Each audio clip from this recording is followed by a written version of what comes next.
Barrister জমির উদ্দিন সরকার উনি সৎ এবং যোগ্য নেতৃত্ব দিয়ে গেছেন এই এলাকার জন্য। এই এলাকার মানুষের উনি অভিভাবক।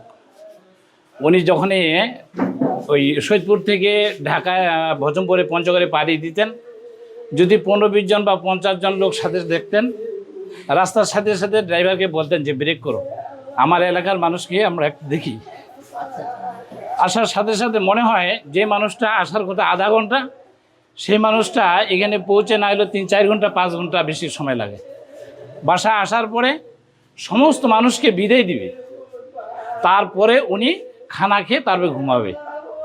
তারপরে এই যে দেখেন তার ছবি, তার লাঠি, তার এই যে চেয়ার, আনুষ্ঠানিক যতগুলো, যখন এই এলাকার মানুষের মধ্যে শুনে যে অমুক মানুষ অসুস্থ, সাথে সাথে উনি বলতে চলো যাই।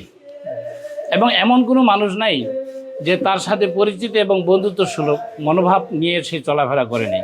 উনি অনেক মানুষের সাহায্য সহযোগিতা করছেন, চাকরি করে দিছেন, উনি অনেক মানুষের কর্মসংস্থান করে দিছেন। সরকারি থাকাকালে তিনি এলাকার অনেক উন্নয়ন করেছেন, রাস্তাঘাট, স্কুল, কলেজ করেছেন, অনেক বেকার যুবকের জন্য কাজ করেছেন। এই জন্য আমরা ওনাকে স্মরণ করছি।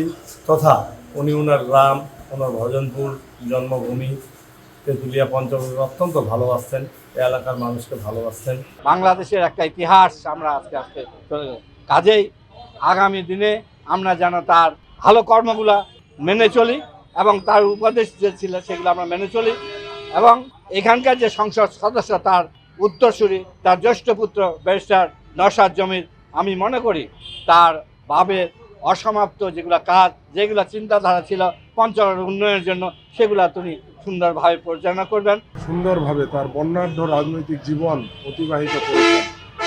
প্রেসিডেন্ট জিয়াকে সহযোগিতা করেছেন, বেগম খালেদা জিয়াকে সহযোগিতা করেছেন, এবং সর্বশেষ তারেক রহমানের 17 বছরের যে বিদেশে তিনি ছিলেন, ব্যারিস্টার জমির উদ্দিন সরকার সাহেব তাকে আইনি সহায়তা সহ এই আন্দোলন সংগ্রামের যে রূপরেখা, যে মাস্টার প্ল্যান, সেগুলোতে তিনি অত্যন্ত সুন্দরভাবে সহযোগিতা করেছিলেন।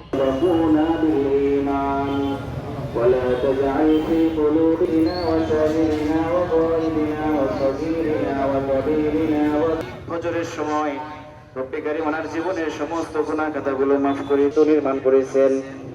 এগুলো সদকায়ে জারিয়া হিসেবে কবুলের ময়দানে নাজাতের উসিলা বানিয়ে দিন। আপনার জন্য যদি একটি নেক আমল করে গুলো মাফ করে দিন।